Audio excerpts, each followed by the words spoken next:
Halo, selamat malam teman-teman semua, Sobat Ajaib dimanapun Anda berada. Malam hari ini kembali lagi kita di IG Live bersama saya Yazid Muammar ya teman-teman. Oke ya teman-teman ya, kali ini kita akan berbincang mengenai edukasi ya dengan pakarnya yaitu Mas Kefas Evander gitu ya. Beliau merupakan pendiri dari Stock Up ya teman-teman ya. Oke, teman-teman ya. Ya, kalau kita perhatikan bahwa ya apabila memulai sesuatu eh, dengan belajar dari basicnya seperti itu ya. Maka dari itu ya, kita mempunyai judul malam ini adalah analisis fundamental bagi investor pemula. Oke, saya tulis dulu di komen ya. Ya.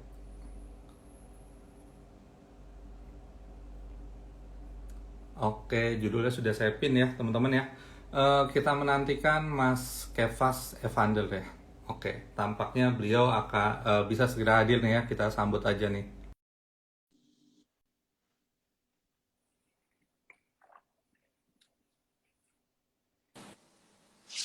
Halo, selamat malam Mas Halo, Kefas. selamat malam Mas Yasid.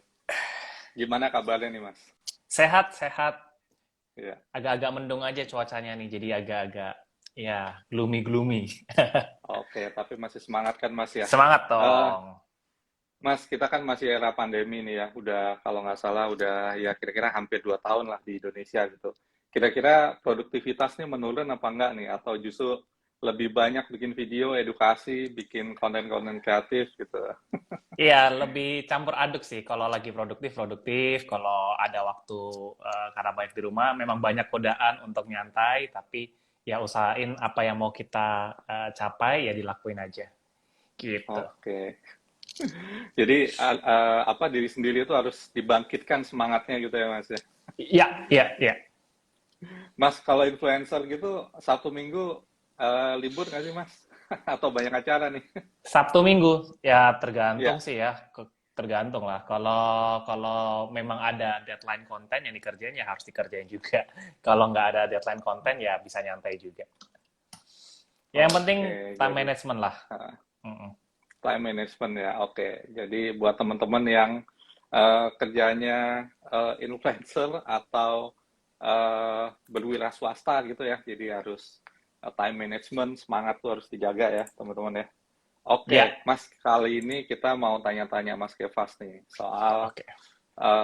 teman-teman di pasar modal yang belum mengerti tentang analisis fundamental itu apa gitu. Nah, ini kira-kira bisa dijelasin nggak sih Mas? Sebenarnya analisis fundamental nih buat pemula itu yang harus dimengerti seperti apa Mas? Oke, ya jadi pada dasarnya analisa fundamental itu menitik beratkan pada yang namanya kinerja laporan keuangan suatu perusahaan. Karena konsepnya Oke, gini, teman-teman. Konsepnya adalah kadang kalau kita lihat suatu perusahaan yang terlihat bagus di luar, brandnya terkenal, belum tentu keuangannya bagus. Ya, oke, anggap anggap contoh ya, ini bukan menyudutkan satu dua brand gitu. Misalnya kita tahu Garuda Indonesia ya. Kita kalau naik pesawat pergi terbang segala macam pasti pinginnya naik Garuda. Servisnya enak ya, tapi harga agak lebih mahal. Kita pikir Garuda ini perusahaan yang bagus karena semua orang tahu dari dulu saya tahunya Garuda Indonesia pasti bagus lah punya pemerintah. Cuma oke, ujung-ujungnya bisnis apa sih? Ya, ujung-ujungnya bisnis itu kan mau bikin perusahaan itu untung. ya, Nah, jadi kita harus lihat nih dalamnya, apakah ternyata Garuda Indonesia ini perusahaan yang brandnya bagus, tapi keuangannya itu boleh dikatakan berdarah-darah, ya utangnya oke, banyak, ternyata nggak mencetak keuntungan, rugi dan segala macam. Di sisi lain ada perusahaan yang kelihatannya nggak menarik nih secara bisnis gitu ya. Ada perusahaan yang kerjanya cuma bangun menara, disewain ke provider. Ya, ya, tapi keuntungannya tebel. Ya, ada perusahaan yang kerjaannya mengolah limbah sampah. Ya, itu ada salah satu yang di IDX. Tapi keuangannya juga lumayan. Ya, jadi itu fundamental. Ya, jadi kita ngelihat dari bisnis, nggak cuma dari luarnya aja, tapi dari keuangannya itu seperti apa. Nah, itu pendekatannya fundamental seperti itu. Ya, ibaratnya kita nggak boleh beli saham itu kayak misalnya kita membeli hewan, beli kucing gitu ya dalam Mm-mm. karung, kita nggak ngelihat bentuknya seperti apa, bagus atau enggaknya gitu ya. Mm-mm. Nah, ini kalau kita ngelihat Garuda, Garuda kan selalu terbang ke atas nih Mas ya, tapi Ya, ternyata fundamentalnya nggak bagus. Dan kan ada perusahaan-perusahaan yang selalu posisinya di bawah, yaitu perusahaan shipping company gitu ya. Mhm, Ternyata mhm. keuangannya lumayan dan bahkan harga untuk fleetnya itu juga naik terus bagus gitu ya. Sehingga ya Iya, ya cukup bagus lah kinerja keuangannya. Itu kan jarang kedengeran gitu ya. Justru yang di betul. laut sekarang malah malah Malah lebih bagus ya, untung ya. Iya. malah lebih untung gitu. Nah, kalau Iya. kita lihat fundamental ini kan eh, kadang-kadang meskipun ini ya Mas ya, meskipun kelihatannya fundamentalnya bagus gitu ya, tapi kadang-kala sahamnya itu nggak naik gitu karena perusahaannya misalnya kurang dikenal gitu ya. Mhm. Itu kenapa ya Mas ya? Oke, jadi permasalahan orang yang pakai fundamental adalah itu ya. Kita tahu nih perusahaan bagus, tapi harganya kok nggak naik-naik, malah turun terus dan segala macam. Ya, Iya, yang ada dua kemungkinan sebenarnya. Yang kemungkinan pertama adalah perusahaan ini memang bagus gitu. Tapi selain kualitasnya bagus, kan kita juga ada ngomongin valuasi harga wajarnya. Ya, jadi kalau saham ini turun terus, bisa saja memang perusahaannya bagus, fundamentalnya sangat bagus, tapi valuasinya cenderung mahal, sehingga ketika valuasi sudah mahal, harga cenderung akan turun. Nah, ya, itu kemungkinan yang pertama. Kemungkinan yang kedua adalah ini saham memang bagus banget juga, tapi banyak orang masih belum tahu saham ini tuh bagus gitu. Nah, mungkin sedikit sedikit background dari stock market. Satu dana yang besar yang ada di market adalah dari institusi-institusi, kita tahu ya, dari reksadana, fund-fund besar dan segala macam. Nah, biasanya fund-fund besar ini juga tidak mudah untuk masuk ke perusahaan yang size-nya itu kecil. Pasti mereka punya standar-standar lah. Jadi mungkin ada perusahaan-perusahaan kecil yang bagus, tapi fund itu belum bisa masuk. Alhasil apa? ya, Alhasil perusahaan ini tidak dilirik sama mereka, nggak bisa masuk. Nah, yang bisa masuk siapa? Yaitu adalah kita-kita, investor retail. Jadi justru ada keuntungan juga. Kita bisa masuk sebelum fund besar itu masuk. Ya, tapi memang nyarinya juga harus lebih jeli gitu ya. Kita nyari perusahaan bagus yang ya. murah, mungkin nggak liquid gitu ya, tapi punya potensi. Nah, nanti kalau udah banyak orang tahu, makin bagus sahamnya, makin rame, fund baru bisa masuk. Nah, jadi kemungkinannya Ya, dua itu, either terlalu mahal atau memang belum dikenal. ya, betul Mas. Memang saya lihat juga beberapa ada saham potensial, tapi kok sahamnya kurang begitu liquid gitu ya. Padahal Mm-mm, fundamentalnya bagus gitu ya. mm-mm, Ya, memang kalau saya perhatikan beberapa pengelola dana atau fund management gitu ya, itu memang ada kriteria, misalnya kayak mereka istilahnya adalah investment universe gitu ya. mm-mm. Misalnya eh, untuk sebuah industri tertentu yang merupakan pemimpin pasar, biasanya tuh lebih besar alokasinya seperti itu. Nah, kemudian yang uh, size bisnisnya lebih kecil itu ya kecil gitu ya apa alokasinya ya, sehingga membuat harga sahamnya itu kurang begitu liquid dan investor retail juga kita lihat juga mungkin pengetahuannya tuh ada yang cukup mumpuni, ada yang enggak, sehingga terjadi asimetrik apa secara kemampuan menganalisa gitu ya. Mas, kalau mau Mm-mm. tanya lagi nih terkait dengan analisis fundamental, apakah tadi kan Mas Kefas menyebutkan ya bahwa bersumber dari laporan keuangan betul gitu ya. Apakah selain dari faktor kuantitatif ini ada nggak sih faktor-faktor lainnya yang perlu juga kita perhatikan gitu? Tentu, tentu. Pas tentu ada selain kuantitatif, tentu ada kualitatifnya. Nah, kualitatif biasa kita menitik beratkan pada prospek gitu ya. Eh, Prospek, kemudian manajemen, seperti itu ya. Tapi mana yang lebih penting? Menurut saya dua-duanya penting ya. Kualitatif kita ngomongin prospek. Prospek yang bagus tanpa dihasilkan keuangan yang bagus, menurut saya percuma juga. Kayak tadi, ada perusahaan bagus, kelihatannya bagus nih brand, market share bagus, Garuda bagus gitu ya. Tapi ujung-ujungnya rapotnya itu kan angka dari keuangan perusahaan. Ya, tapi angka perusahaan ini juga memang bukan harga mati gitu.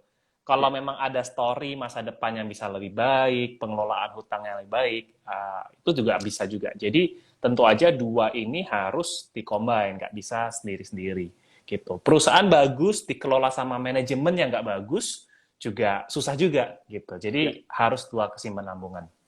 Nggak maksimal ya kalau pengelolaannya juga nggak bagus. Kemudian ada Betul. unsur sekarang ini adalah good corporate governance itu juga penting juga ya Mas ya. Misalnya Ya, perusahaan laporan keuangannya bagus, kemudian menghasilkan brand-brand yang cukup bagus, bahkan sampai ke luar negeri, tapi ternyata buang limbahnya ke sungai gitu ya. Nah ini kan jadi bocor ya. juga nih Mas.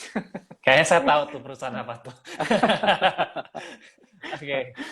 Pokoknya kalau yang ada seperti itu, kemudian juga salah satu misalnya direkturnya tertangkap korupsi, nah itu biasanya udah Ya, betul. market juga udah memblacklist ya. Jadi harus berhati-hati teman-teman ya, seperti itu. Hmm. Nah, kemudian juga Mas, mengenai tentang analisis fundamental ya, kalau kita lihat dari keuangan gitu. Kira-kira ada berapa jenis sih Mas laporan keuangan gitu? Oke, jadi kalau teman-teman mau memahami tentang laporan keuangan, pertama-tama kita butuh paham tiga komponen laporan keuangan. Ya, ada income statement, laporan laba rugi, kemudian ada balance sheet atau neraca, dan yang ketiga ada cash flow. Nah, ini kan teman-teman pada pakai Ajaib nih. Nanti kalau Ya, teman-teman misalnya yang nonton lewat laptop atau HP, ada dua HP nih, teman-teman bisa sambil buka aplikasinya Ajaib tuh. Di Ajaib kan ada bagian finansial, ya data-data betul. keuangan, Ya, laporan keuangan tuh udah disediain sama Ajaib. ya, Nah, jadi nanti saya sama Mas Yazid akan cerita-cerita nih gimana sih cara bacanya, pemahamannya tentang laporan keuangan ya. itu seperti apa. Kita mau mulai dari mana nih, Mas? Ya, mungkin kita buka aja Mas emitennya ya. Jadi kita harus Mm-mm. masuk ke emitennya, misalnya contohnya adalah emitennya misalnya BBCA seperti itu Mas ya. Ya, boleh. Nah, oke. Kemudian kita ke menu finansial ya Mas ya. Mm-mm.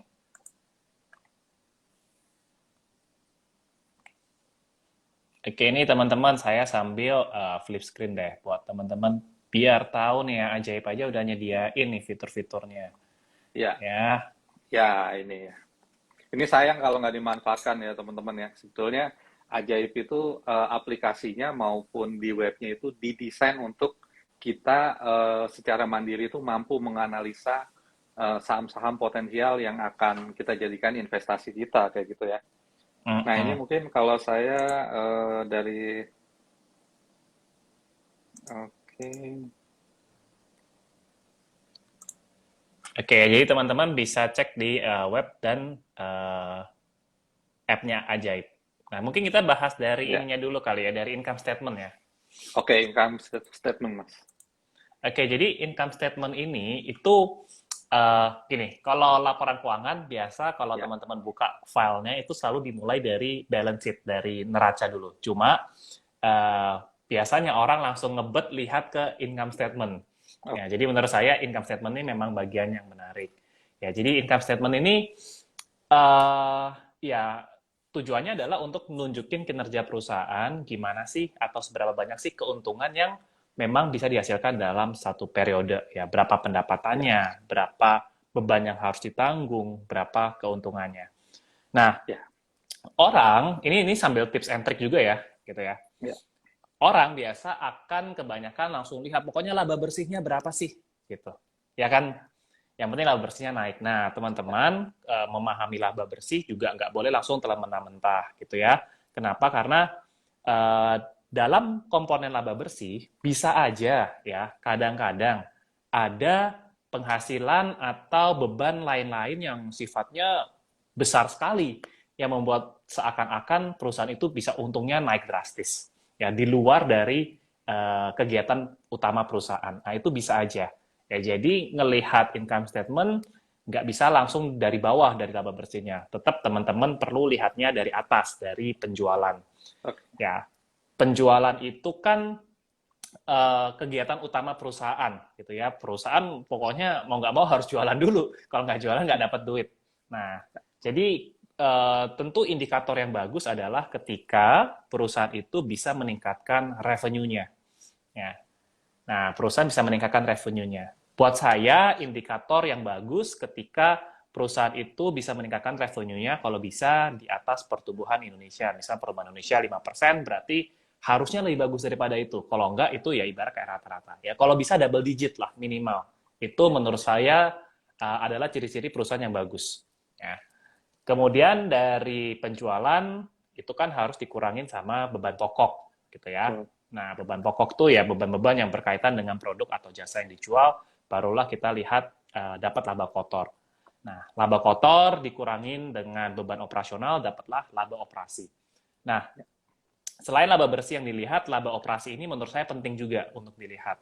Kenapa? Karena laba operasi ini bisa nunjukin dua hal. Ya, hal yang pertama adalah kalau laba operasinya meningkat, itu bisa dari pendapatan yang meningkat, ya. Atau yang kedua, karena efisien cost-nya diturunin. Efisien cost-nya ditingkatkan sehingga biayanya turun gitu. Ya, Jadi oke. beban operasional segitu-segitu aja, kemudian beban pokok segitu-segitu aja. Jadi laba operasi meningkat. Nah, jadi teman-teman perhatikan tuh laba operasi. Ya, Oke. jadi kalau bisa dapat dua story ini, ya pendapatan naik tapi beban operasional turun, nah itu juga story yang bagus. Iya. Nah, dapatlah laba operasi. Dari laba operasi, baru nanti dikurangin tuh sama pajak, bunga, sama pendapatan atau beban lain-lain. Nah, di sini nih biasa banyak jebakannya, yang tadi saya bilang.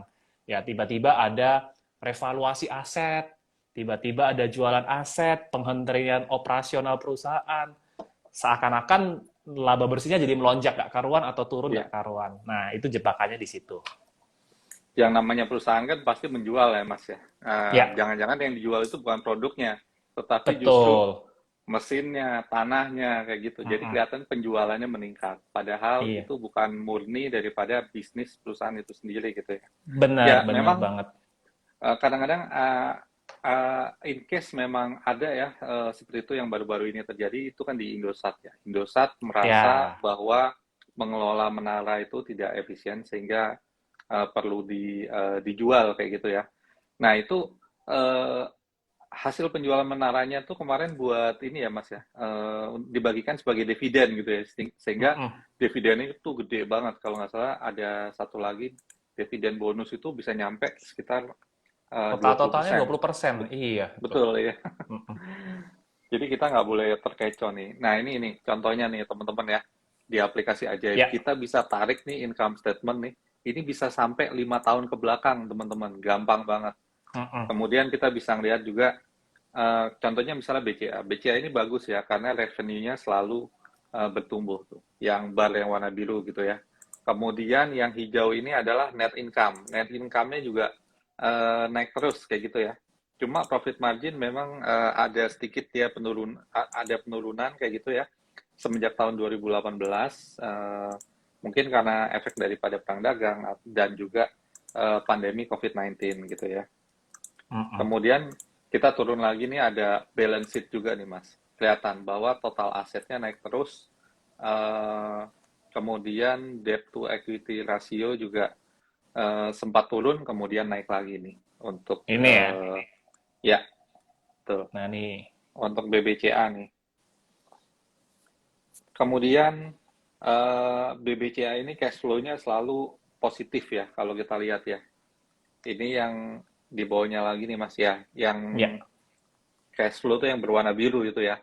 Mm-mm. Nah, kalau cash flow-nya positif, artinya kan dia bisa membiayai bisnis, bisa membiayai operasional perusahaannya dari bisnisnya sendiri ya. Nah, ini angka-angka yang kita bisa perhatikan teman-teman ya. Apalagi kalau teman-teman itu beli saham blue chip, kemudian dipegang untuk jangka waktu ya memang investasi, misalnya untuk 5 tahun, 10 tahun. Ini ngelihat tren-tren seperti ini sangat penting sekali gitu ya, saya rasa ya. Jadi perusahaan yang bagus itu gimana sih Mas pendapatannya, kemudian laba bersihnya Oke. secara tren tuh seperti apa?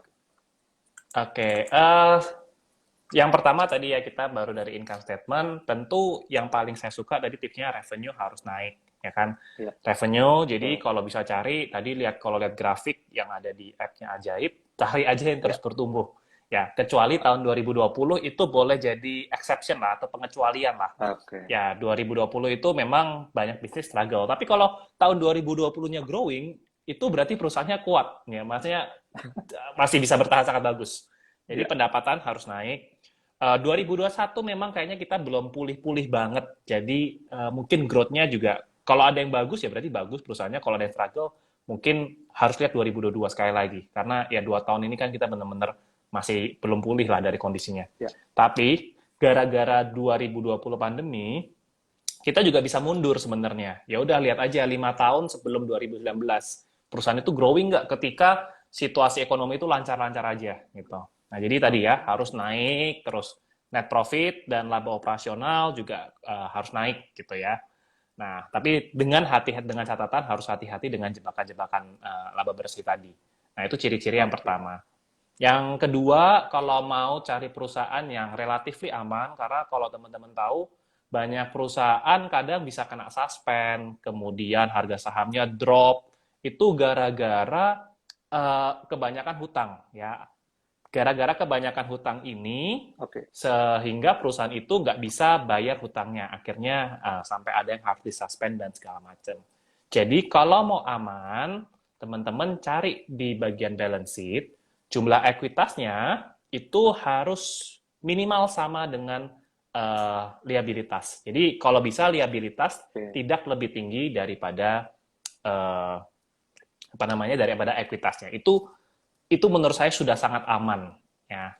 Tapi apakah kemudian perusahaan yang liabilitasnya di atas equity-nya itu harus langsung dibuang? Enggak juga ya. Itu butuh pendalaman khusus lagi nih ya. Teman-teman Tergantung harus lihat bisnisnya.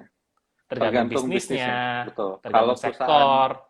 konstruksi kan dia padat modal ya, Mas ya. Pasti Betul, biasanya lebih betul. tinggi. Nah, Nah, kayak ini bener. teman-teman, ya, ini yang dimaksud Mas Kevas tadi ya, teman-teman ya. Nah, ini kalau kita lihat yang di BBCA ya, kita lihat total liabilitasnya itu lebih rendah daripada total asetnya nih. Jadi yang biru-biru itu lebih panjang daripada yang berwarna hijau ya. Ini contoh yang perusahaan yang sangat sehat menurut saya gitu ya. Ya, oke. Ya, kalau Nah, kita lihat juga, ya Mas, mm-mm. Saya tambahin oke. dikit kayak yang perbankan nih misalnya ya. Tadi Nah, kan contohnya Bank BCA. Ya Bank BCA liabilitasnya lebih tinggi daripada ekuitasnya, nggak apa-apa karena memang perbankan. Tadi karena memang bisnis modelnya seperti itu gitu ya. Kita nabung dianggap sebagai liabilitas. Kemudian tadi konstruksi disebut juga sama Mas Yazid, benar karena banyak perusahaan itu ketika mulai project konstruksi mereka nih harus nggak kan belum dibayar dulu tuh, jadi mereka harus ngutang dulu cari pendanaan, ya akhirnya ngutang dulu. Jadi kalau mau aman banget langsung filternya itu. Tapi kalau mau lebih, tapi bukan berarti kalau liabilitasnya lebih tinggi langsung dicoret ya. Teman-teman harus pelajari juga bisnisnya seperti apa. Contoh seperti ini lagi, satu saham yang sangat populer misalnya Unilever. Gitu ya, Unilever kalau teman-teman lihat liabilitasnya lebih tinggi daripada ekuitasnya jauh. Tapi kenapa bisa seperti itu? Karena liabilitasnya ini isinya bukan hutang bank, ya. Isinya itu hutang dagang. Nah, kalau seperti itu juga tidak masalah ya, karena hutang dagang tidak ada beban bunga biasanya. Yang bahaya adalah ketika ada beban bunga seperti obligasi atau pinjam ke bank. Nah, itu yang bahaya. ya kalau kita lihat kan memang debt to equity rasionya kan ratusan persen ya Mas ya. Ya, betul. Unilever itu. Cuma anehnya kok masuk ke saham syariah gitu ya. Ternyata hutangnya itu hutang dagang ya. Betul. Dan Ya. itu diperbolehkan gitu ya. Mm-mm. Mm-mm. Nah, oke, karena ada perputaran teman-teman. Jadi ada apa hutang yang yang harus dibayar dan juga ada pendapatan juga di sana gitu ya. Maka dari itu sebenarnya bukan hutang jangka panjang, tapi hutang karena perputaran barang dagang aja sebetulnya gitu ya. Nah, Mm-mm. kemudian Mas, sekarang kita udah lihat tren daripada laporan keuangannya. Nah, kemudian eh, kalau dari rasio-rasio Mas, kira-kira yang perlu dipahami ini untuk teman-teman yang masih pemula apa nih Mas untuk investasi saham tentunya. Oke, untuk rasio ya, dari segi kualitas dulu kali ya, di Ajaib, app-nya Ajaib juga ada di bagian key statistik ya, kalau nggak salah ya, key Ya, statistik. betul. Nah, itu teman-teman bisa tuh, itu udah dapat summary yang menurut saya sangat bagus gitu ya, karena itu rasio-rasio penting semuanya ada di situ. Nah, kalau saya pertama biasa suka ngeliatin return on equity gitu ya. Return on equity ini adalah tingkat pengembalian ekuitas atau modalnya Oke. dari investor gitu ya. Jadi gampangnya return on equity ini sangat bisa untuk dibandingkan dengan bunga deposito atau bunga obligasi. Ya, jadi bunga deposito misalnya 4%. Berarti kalau kita nabung atau beli deposito, maka return on equity kita adalah 4%. Kalau kita beli obligasi negara 7%, berarti return on equity kita 7%. Nah, maka dari itu, ketika suatu bisnis itu lebih beresiko, harusnya perusahaan itu mampu menghasilkan return on equity yang lebih besar Betul. daripada yang aman. Ya, yang aman itu adalah obligasi. Ya. Ya. Jadi obligasi tadi 7%, 6-7%. Jadi kalau bisa kita harus cari perusahaan yang return on equity-nya di atas 7-8% gitu ya. Kalau bisa double digit. Kenapa? Karena kalau enggak, itu sama aja kayak kita ngapain capek-capek bisnis gitu ya. Kalau punya duit mending beli obligasi negara aja, tinggal tidur Iya, juga cuan gitu. betul. Nah, jadi bisnis yang bagus, bisnis yang profitable, ROE-nya menurut saya harus di atas 8% atau bahkan minimal udah 10% aja itu udah bagus. Ya, jadi itu ciri-ciri yang pertama. Yang kedua adalah kalau dari rasio misalnya tadi gross profit margin ya, laba Ya. kotor. Berapa sih margin laba kotornya? Nah, kalau saya bilang perusahaan itu bagus adalah ketika gross profit ini itu bisa minimal stabil atau terus meningkat. Kalau teman-teman nemu perusahaan yang tren gross profit marginnya terus meningkat, berarti perusahaan itu mampu menjual barang lebih mahal dan tetap laku, gitu. Ya, artinya apa? Kalau Oh, bisa menjual oke. mahal dan tetap laku, artinya perusahaan itu punya eh, apa ya? Economic mode lah istilahnya, keunggulan kompetitif ya untuk pricing lebih mahal tapi tetap laku sehingga otomatis keuntungannya lebih banyak. Nah, jadi GPM yang terus menaik atau gross profit margin yang terus naik itu ciri-ciri perusahaan bagus gitu. Ya. Nah, ini kemudian tadi teman-teman yang dijelaskan oleh Mas Kevas itu sebetulnya udah ada di aplikasi Ajaib. Contohnya nih saya Ya. buka saham Astra ya. Bahkan sebelum teman-teman melihat rasio aja yang pemula gitu ya, itu udah ada kesimpulannya bahwa status daripada saham Astra itu baik gitu ya. Mengapa demikian? Tadi Mas Kevas menjelaskan ada unsur ROI ya kan, di mana harus lebih tinggi daripada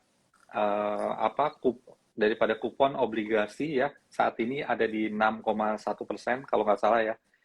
Contohnya Astra Internasional ini dia punya ROI ini 11,99%. Ini berarti udah masuk kriteria ya kan.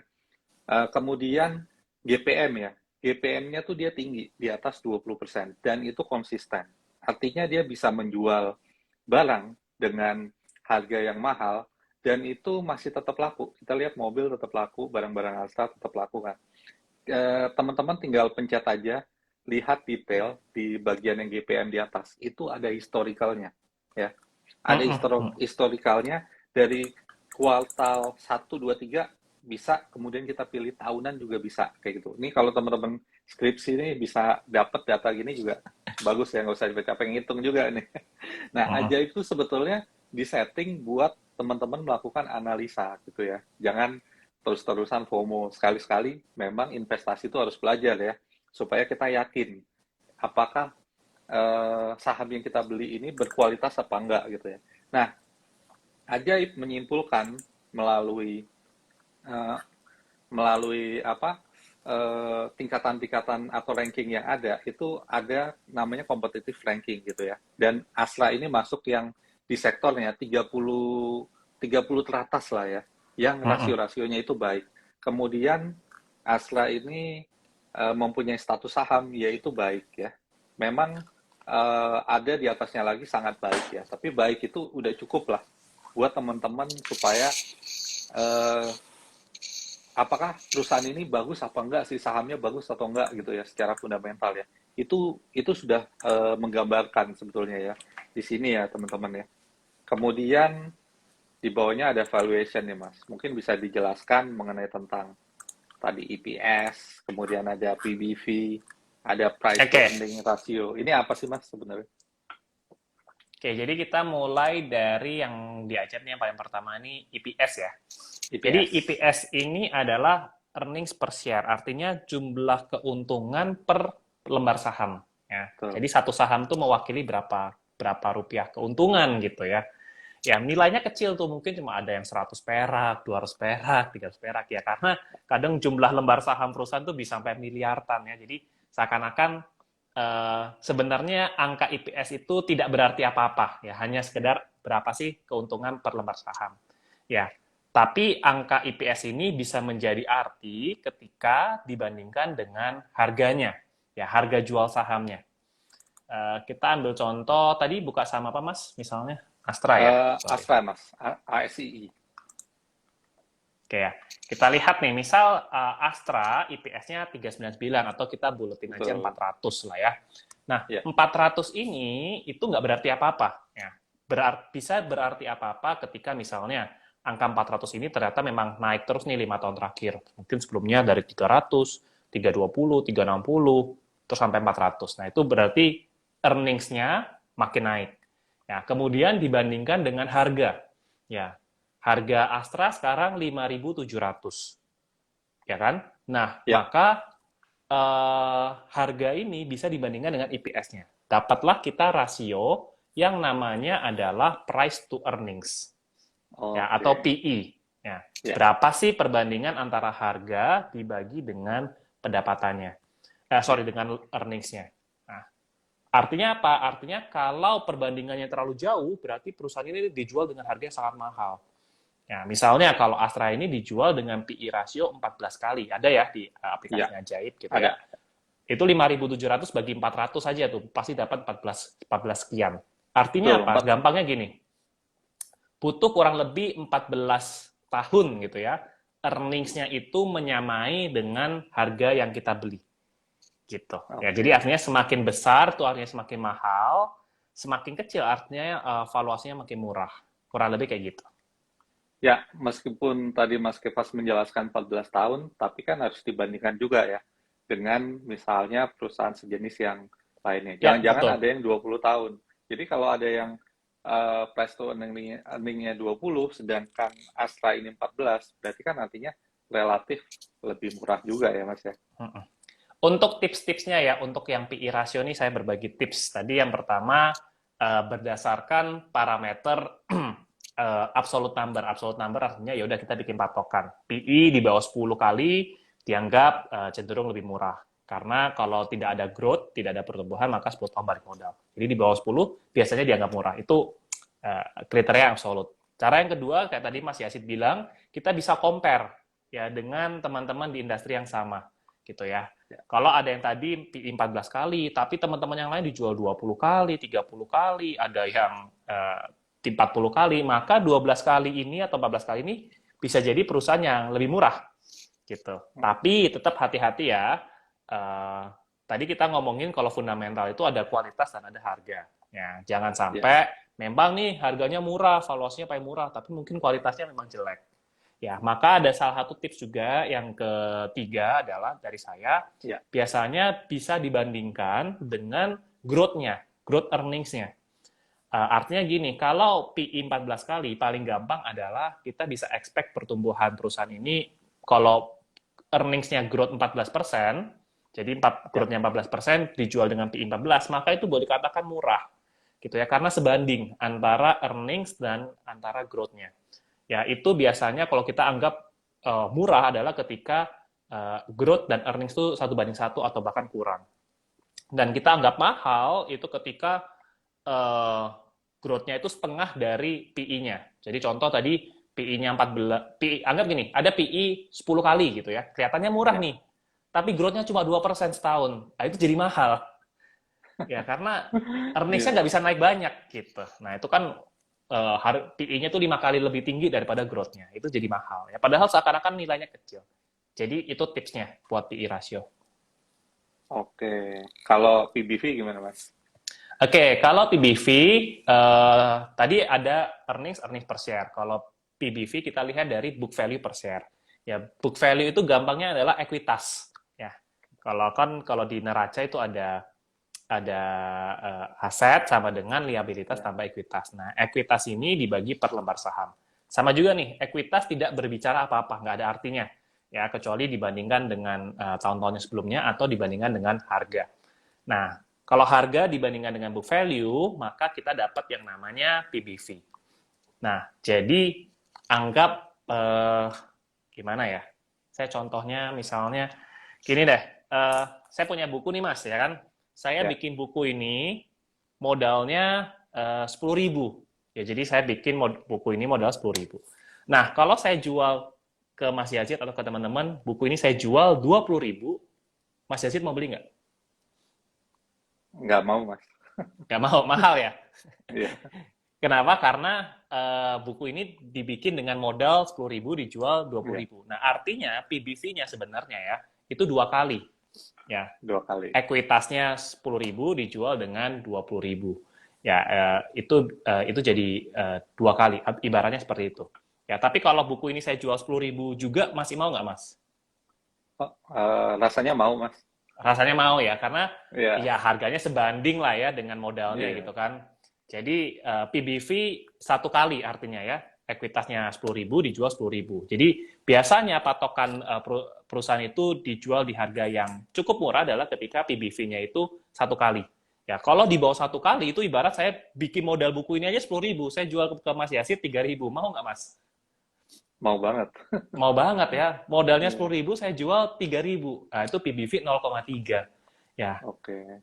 Nah, itu murah. Nah, tapi pertanyaannya gini, tadi Mas Yazid bilang kalau dijual 20.000 mungkin nggak mau gitu ya. Tapi kenapa masih ada aja perusahaan-perusahaan yang dijual PBV-nya 2 kali gitu. Ya itu karena tadi ekspektasi gitu ya. Sebenarnya perusahaan ini punya buku ini misalnya ibaratnya punya potensi ke depan dan segala macam, ya nggak tahu gitu ya.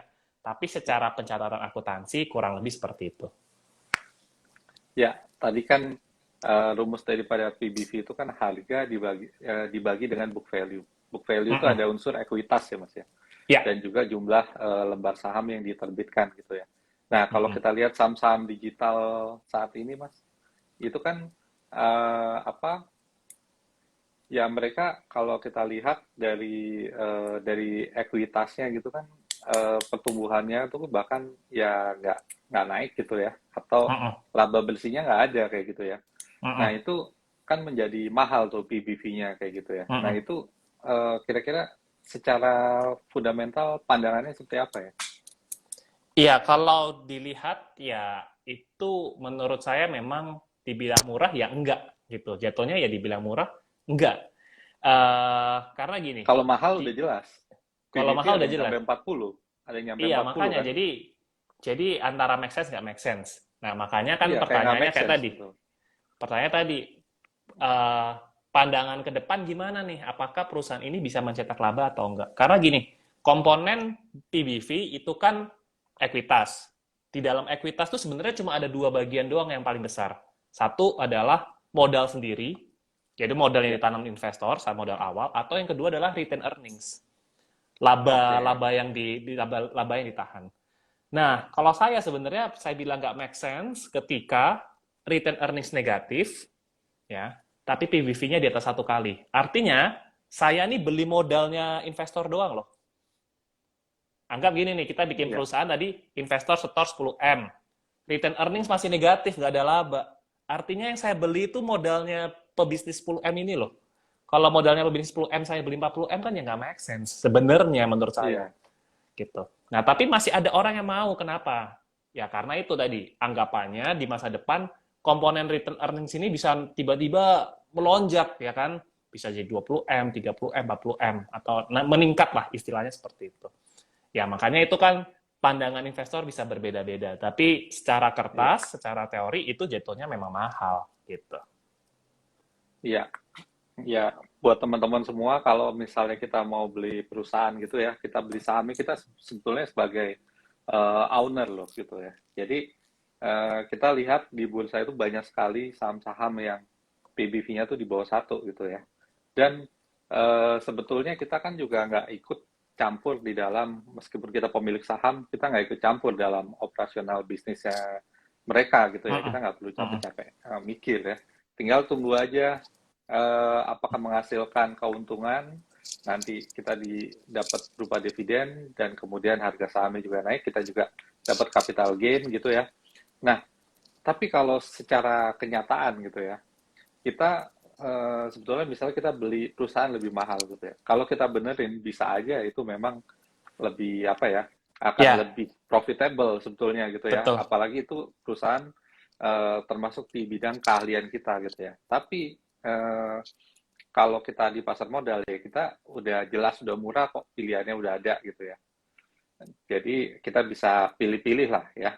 Mas, kira-kira berapa nih normalnya? Kira-kira untuk misalnya tadi kan eh, kalau EPS dengan PEL ya tadi ya, perbandingannya seperti apa, dan kalau PBV dengan ROI itu seperti apa gitu Mas? Oke. Yang normalnya gitu ya. Ya, jadi tipsnya sama nih, kayak ada tiga tips juga. Yang satu tadi kita pakai absolute number. Kalau Ya. PBV di bawah 1 memang sudah cenderung murah, di atas 2 udah cenderung mahal. Yang kedua adalah kita bandingkan juga dengan kompetitor, ya, dengan peers. Mana yang paling murah dan segala macam. Bisa bandingin dengan history PBV juga bisa. Atau yang ketiga, biasa PBV itu suka dibandingin sama ROE. Gitu ya. Jadi Oh ya. perbandingannya adalah kalau ROE 10%, PBV-nya 1 itu masih masuk akal. Gitu. Jadi kalau ROE 20%, PBV-nya dijual 2 kali, itu juga cenderung masuk akal. Ya. Biasanya orang suka bandinginnya, gampangnya sih kayak gitu.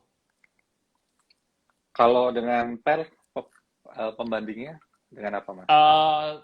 Kalau PER tadi dengan growth Oh, earnings. Ya. dengan Jadi growth kayak tadi, earnings. kalau PI 10 kali, growth-nya harus setara, kalau nggak kurang lebih ya 10%. Gitu. Oke, ya dengan growth-nya ya. Mm-mm. Eh, Oke, growth itu didapat dari return earning ya Mas ya? Kalau growth itu dianggapnya dari earnings-nya, laba bersihnya. Oh, laba bersihnya. Karena kan kalau EPS itu kan kita tadi hitungnya dari laba bersih. Ya, laba Ya. bersih dibandingnya sama harga. Jadi bandinginnya sama pertumbuhan laba bersihnya itu berapa. Oh, oke. Ya, ya. Jadi ada laba bersih misalnya tahun 2019 dibandingkan dengan tahun 2020, Mm-mm. kira-kira growth-nya itu seberapa besar gitu ya. Ya, Nah, misal naik tadi 15% gitu. ya. Ya, Jadi berarti kalau harga tadi sekarang jangan PI-nya jangan di atas 15 kali kalau bisa. oh, seperti itu. Oke, I see. Ini ilmu lagi nih buat teman-teman sekalian ya. Mm-mm. Jadi cukup detail sekali ya Mas Kevas ya. Tampaknya Mas Kevas ini sudah apa ya? Jiwanya sudah menjadi apa ya? Menjelma sebagai jiwa-jiwa pasar modal nih kayaknya. Iya, udah lama lah Mas maklum. Udah lama. Kalau selama pandemi ini kita kan baru lewatin tahun 2021 nih Mas. Portofolio gimana Mas? Aman nggak nih? Aman dong, kan saya juga share nih portofolio saya di Ajaib juga nih, saya share di YouTube saya juga. Wah, Itu mantap. saham-saham yang saya koleksi, ya lumayan-lumayan lah. Ada yang nggak perform, ada juga. Ada yang baru saya beli juga akhir tahun, belum naik, ada juga. Ada yang udah lama, udah mulai naik, dan banyak naik juga ada. Jadi ya campur lah. Ya, sama kayak bisnis ya Mas ya. Kalau kita mempunyai bisnis, misalnya warung makan, atau bisnis misalnya fotokopi, atau apapun itu ya, cuci mobil dan lain-lain, pasti kadang kan naik turun ya, kadang ada untung, ada rugi gitu ya. Tapi kalau kita semakin smart di bisnis tersebut ya, misalnya lokasinya memang prime gitu ya, kemudian pelanggannya memang banyak, dan konsumennya selalu ada, nah itu biasanya kita akan kepastian untuk keuntungannya itu tinggi. Begitu juga kita perlu mengetahui fundamental ya Mas ya. Kalau misalnya kita fundamentalnya cukup kuat, kemudian kita bisa pegang saham ini walaupun lagi turun, dia biasanya akan naik lagi Mas kalau fundamentalnya cukup kuat gitu kan ya biasanya ya. Ya, ya karena Ini ya problematika yang orang-orang bilangnya, aduh fundamental ketinggalan zaman lah, ngapain, fundamental udah nggak relevan dan segala macam. Ya, Sebenarnya seakan-akan tidak relevan, tapi gini teman-teman, kalau teman-teman punya mindsetnya jangka panjang, kita mau jadi besar, kelola uang besar pasti orang mikirnya udah nggak ngeliatin harga, maaf kata gitu kan. Jadi kalau pebisnis misalnya kayak sekelas ya grupnya Jarum, grupnya Salim, mereka bikin bisnis kan nggak ngeliatin candlestick ya, dalam tanda kutip saya juga tidak mengecilkan teknikal gitu, tapi ya, kalau ngomongin real bisnis ya mereka lihat real raportnya adalah ya laporan keuangan gitu. betul. Jadi apakah tidak relevan? Justru sangat relevan karena bisnis ya ujung-ujungnya adalah duit yang ada di laporan keuangan gitu. Cuma memang kalau di saham cari cuannya memang banyak lah caranya. Jadi bisa teknikal, bisa metode apapun bisa. Tapi secara jangka panjang, ya harga saham seharusnya akan mengikuti kinerja fundamentalnya.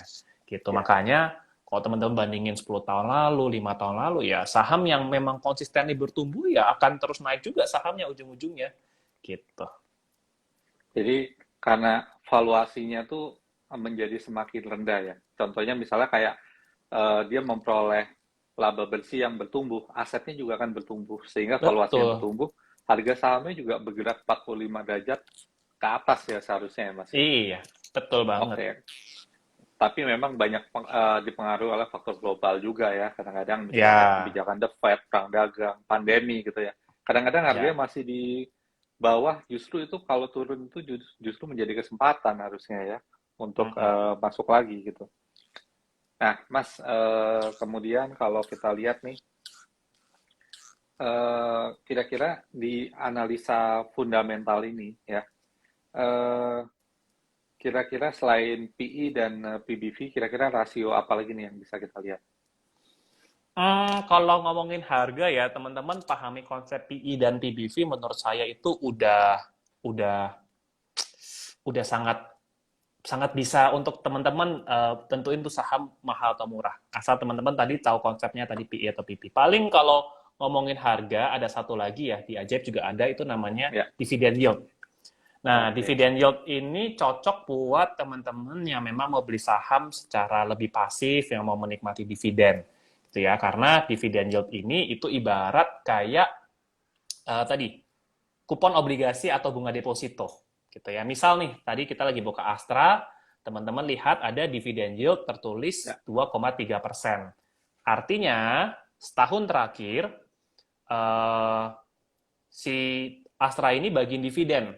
Nominalnya di Ajaib nih 130 ya. Bukan di Ajaib, ya, maksudnya di Astranya memang bagi dividennya 130, ya. di Ajaib sudah merangkumkan 130. Nah, dari 130 perak ini, itu dibandingkan dengan harganya. Ya. Jadi dengan kita keluarin beli Astra 5.700, kita dapat dividen 130, itu artinya setara 2,31%. Nah, itu dividen yang kita dapatkan ketika kita pegang saham Astra. Jadi Nah, keuntungan cuma-cuma ya Mas ya, selain daripada keuntungan kenaikan. cuma-cuma. Benar, itu baru dari dividen, belum dari capital gain atau yang ya capital gain gitu kan. Jadi ini tambahan. Nah, makanya kalau ada saham yang dividen yield-nya, let's say, di atas 7%, di atas kupon obligasi nih, ya kan? Ya, Maka itu jadi harga yang sangat menarik juga. Kita beli saham, kemudian dapat passive income dari dividen yang sudah setara 7%. oke. Ya kan? Belum ditambah capital gain. Jadi itu jadi Ya, indikator ini harga lumayan murah. Kayak gitu. ya. Oke, Mas, kita mungkin masuk ke sesi pertanyaan ya, karena udah banyak banget nih yang bertanya, Mas. Eh, ya,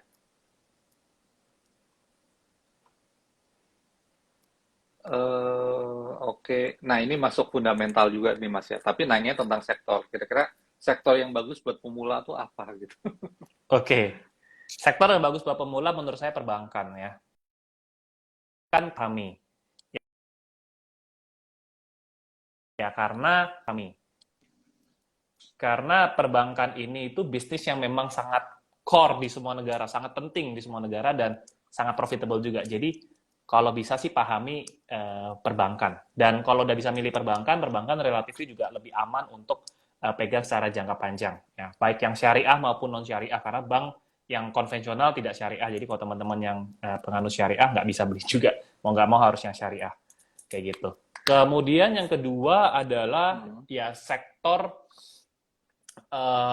paling gampang adalah manufaktur atau consumer goods ya. Maksudnya yang bikin produk kemudian dijual gitu, itu juga paling gampang untuk dipahami. Produk ini tapi bisa macam-macam ya, mulai dari kertas, plastik, makanan, rokok atau apapun lah. Intinya dia create sesuatu. Nah, itu juga gampang untuk dipahami. Yang selalu dikonsumsi dan sudah terbiasa dibeli oleh masyarakat gitu ya. Ya. Nah, ini ada pertanyaan yang cukup unik juga nih, Mas.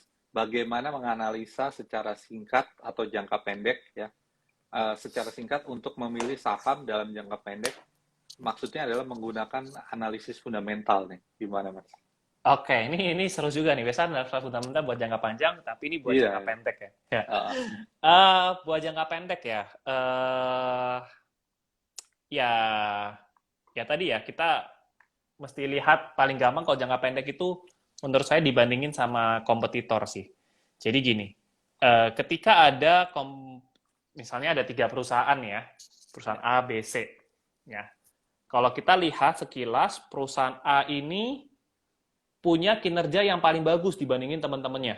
Ya, ini paling superior nih si A. Tapi si A ini dijual lebih murah daripada si B dan si C. Oke. Nah, biasa secara jangka pendek itu ujung-ujungnya A ini harus catch up dengan si B dan C harganya, valuasinya. Karena kalau nggak masuk akal.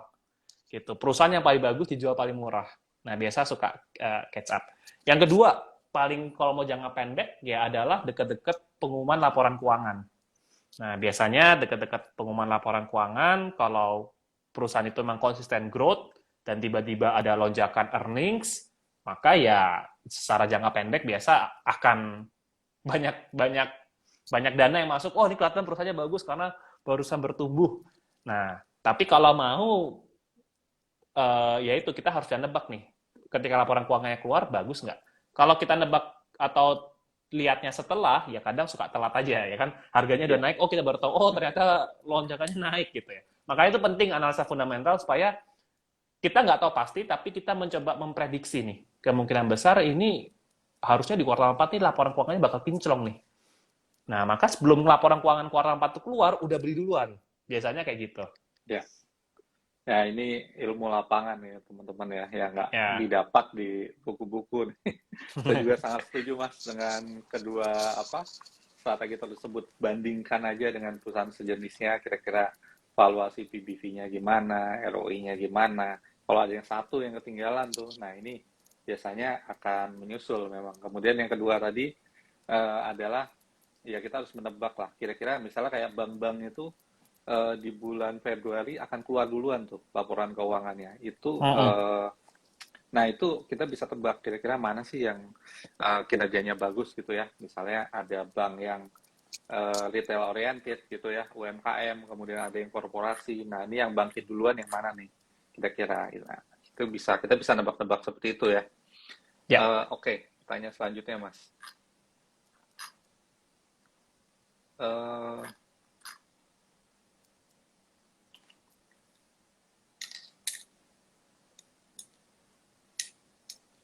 Ada yang nanya, rekomendasi untuk investor pemula, beli saham apa? Beli saham yang kau pahami. Ya, memang kan sebetulnya pemula ini kan sudah dibantu oleh bursa ya Mas ya, dengan indeks-indeks tertentu gitu ya. Tapi kalau selain dari itu, menurut Mas Kefas seperti apa nih? Ini pasti ada pengalaman yang bisa kita praktekkan lah Mas ya, dari Mas Kefas gitu. Ya paling gampang dan mau paling aman ya, ini kalau pemula kan takut yang beresiko gitu ya asumsinya ya. Kalau mau paling aman adalah sebelum beli saham lihat aja pertumbuhan revenue dan net profit ya. Kalau nemu saham yang revenue-nya terus bertumbuh 5 tahun terakhir, net profit terus bertumbuh 5 tahun terakhir, itu menurut saya sudah sangat aman buat pemula gitu. Karena artinya perusahaan itu terus growing dan secara jangka harapannya di masa-masa depan perusahaan ini masih bisa terus bertumbuh. Jadi itu relatif sangat aman buat pemula sih. Tipsnya itu sih. Tapi kalau yang udah perusahaan ini lagi rugi, mau turn around, mau tiba-tiba profit, ada corporate action, itu kan rumit gitu ya. Jadi buat pemula, ya paling gampang lihat revenue dan growth lah. Kalau revenue dan net profit, yang penting growth. Ya. Kalau bisa growth-nya juga, tapi ya di atas 10% lah kalau bisa. Nah, ini teman-teman ya.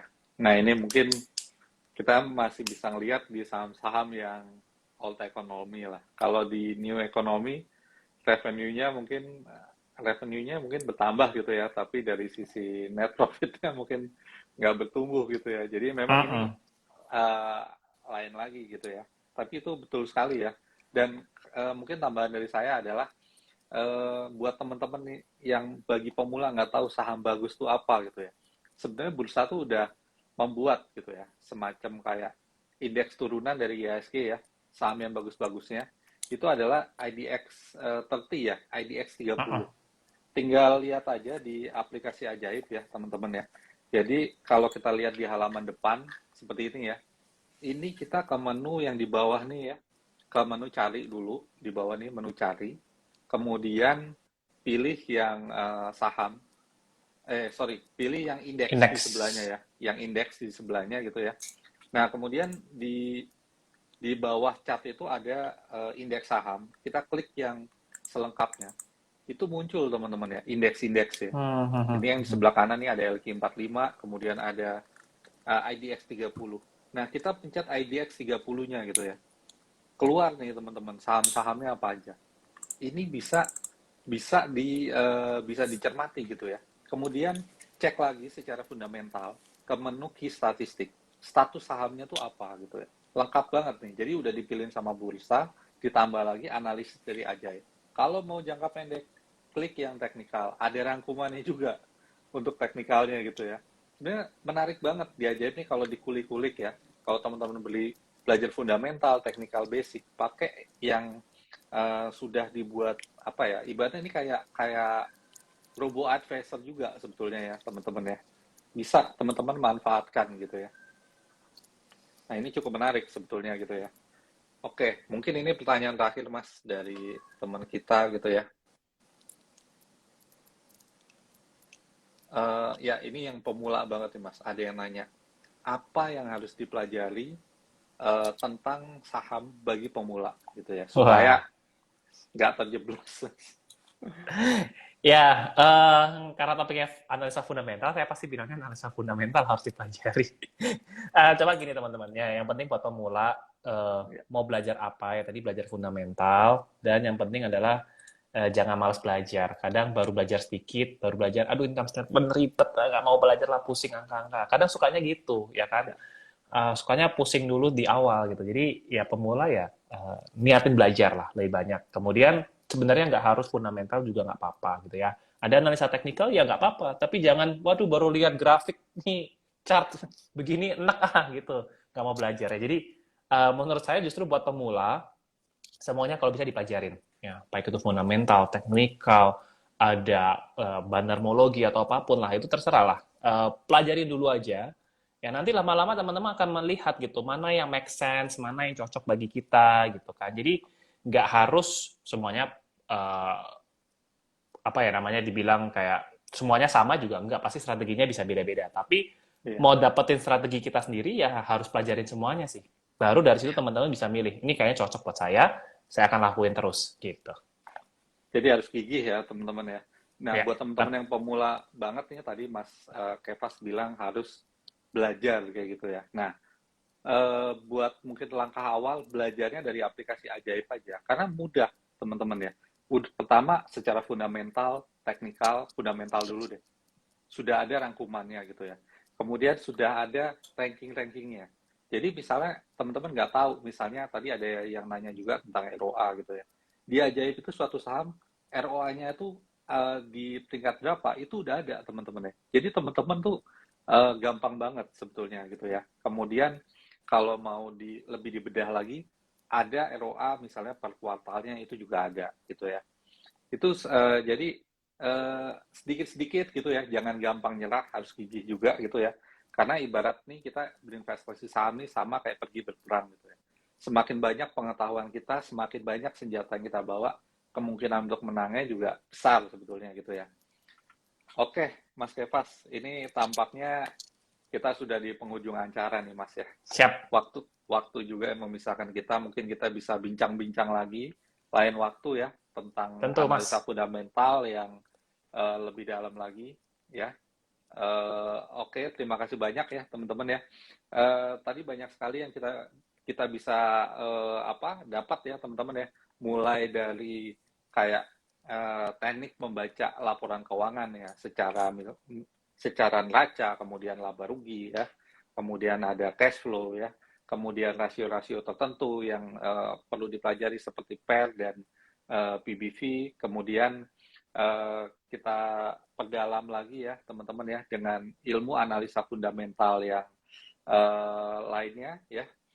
Nanti teman-teman bisa menyaksikan perbincangan kita ini di IG-nya Ajaib kayak gitu ya teman-teman ya. Jadi nggak usah khawatir kalau ingin kembali belajar gitu ya. Saya rasa mungkin segini aja perjumpaan kita karena waktu juga yang memisahkan. Siap. Pas 1 jam Mas ya. Terima kasih Ya, Mas Kepas, semoga sehat selalu dan sama-sama. tetap menginspirasi investor yang ada di Indonesia kayak gitu ya. Nah, Ya, sama. terima kasih banyak. Saya akhiri. Selamat malam, sehat selalu. Wassalamualaikum warahmatullahi wabarakatuh. Ya, thank you semuanya. Dadah. Ya, thank you Mas Kepas, thank you semua. Thank you Mas Yasid. Ya.